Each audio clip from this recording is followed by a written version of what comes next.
असं कोण आहे ज्याला पत्ताकोबीची भाजी खायला सांगितली नेहमी की कंटाळा येतो. त्यामधून मी एक आहे. मला पण कंटाळा येतो. घरी पत्ताकोबी दिसली की सतत एकच विषय असतो डोक्यामध्ये की हिला कसं संपवायचं आहे. तर मी अशा प्रकारे कृती करत असते. तर त्या दिवशी मला पत्ताकोबीची भाजी बनवायला आला त्रास. त्रास म्हणजे खायचं नव्हतं तर बनवायचीच नव्हती. तर अशी कृती केली मी. मला बनवायचे ते मोमोज. तर लागले मी आपल्या कामाला. मैदा भिजवून पात्या बनवल्या.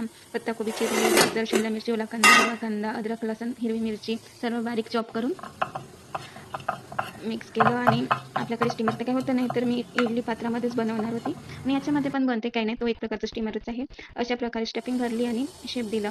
शेप पण मी अगदी सोपा दिला, जो म्हणजे इझिली मला जमू शकेल. बाकी शेप देण्यामध्ये मी टाइम वेस्ट केलेला नाही. तर तुम्ही पण बनवून बघा आणि थोडं ना त्याच्यावरून ऑइल लावलं, कारण ना म्हणजे ते एकमेकांना चिपकलं नाही पाहिजे. हे बघा किती सुंदर एकमेकांसोबत बसून आहे. तर लवकरच होतं, त्याला काही वेळ लागत नाही.